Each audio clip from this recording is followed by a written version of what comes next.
আপনি যখন শ্রীমঙ্গলের সৌন্দর্য দেখবেন, সুবহানাল্লাহ আপনাকে কেউ বলতে বলতে হবে না, অটোমেটিক্যালি আপনার ভিতর থেকে বের হবে সুবহানাল্লাহ।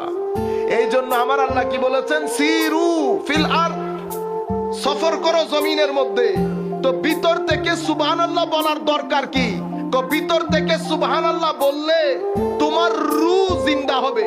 তোমার যদি রূহ জিন্দা হয়, তোমাদের মানসিক স্বাস্থ্য সুন্দর হবে। আমার আল্লাহ আমাদের জন্য পৃথিবীকে সাজিয়েছেন থাকার জন্য, এবং এই পৃথিবীর জমিনকে আমার আল্লাহ উর্বর করেছেন, উপর থেকে বৃষ্টির ব্যবস্থা করেছেন, প্রত্যেক এমন জিনিস সৃষ্টি করেছেন যেটা আমার জন্য উপকারী। ওয়ালাকুম ফিল আরদে মুস্তাকার ওয়া মাতা ইলা ঈদ, তোমাদের জন্য জমিনকে তোমাদের থাকার জন্য উপযোগী করেছি এবং তোমাদের জন্য খাদ্যের ব্যবস্থা করেছি।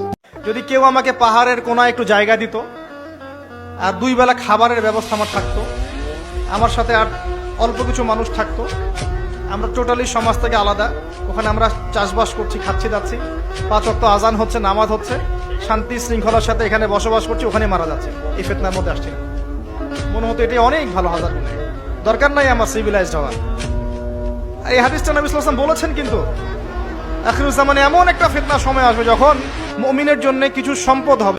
আল্লাহ আমারে কয় নাই যে এলেম শিখে সিএনজি কেমনে চালায় এটা বুঝাও, অটো কেমনে চালায় এইটা বুঝাও, দোকানদারি কেমনে করে এইটা বুঝাও, এটা আমারে বলে নাই। তো বললে আমি এটা ফাইলে এটা ফাটতাম না। কথা বলেন না কেন?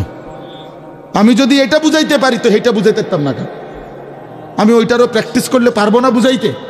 কথা বলে, একটা মুদি দোকান কিভাবে সাজাবেন, বদনা রাখবেন কোথায়, লোড়া রাখবেন কোন জায়গায়, বালতি রাখবেন কোনখান দিয়া, পেঁয়াজ থিবেন কোনখান দিয়া, আলু থিবেন কোনখান দিয়া, এটা আমি বুঝাইতে পারতাম না। না বুঝানোর কি আছে? আমি 2 দিন দোকানদারি করলেই তো হইল। এটা না বুঝার কি? এই জন্য বাপ আমাদের জিম্মাদারি এটা।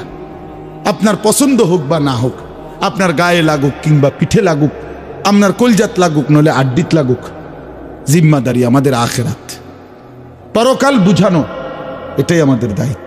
নবী সাল্লাল্লাহু আলাইহি সাল্লামের প্রথম দায়িত্ব, যেদিন প্রথম আল্লাহ তাআলা নবীজিকে মানুষের কাছে ডাকতে বলছেন, প্রথম তো ইকরা বিসমি রাব্বিকাল্লাযী খালাক, এই আয়াত নাজিল করছেন। এখানে কোনো দায়িত্ব দেয় নাই, বলছে আল্লাহর কোরআন পড়েন, আল্লাহর নাম নেন।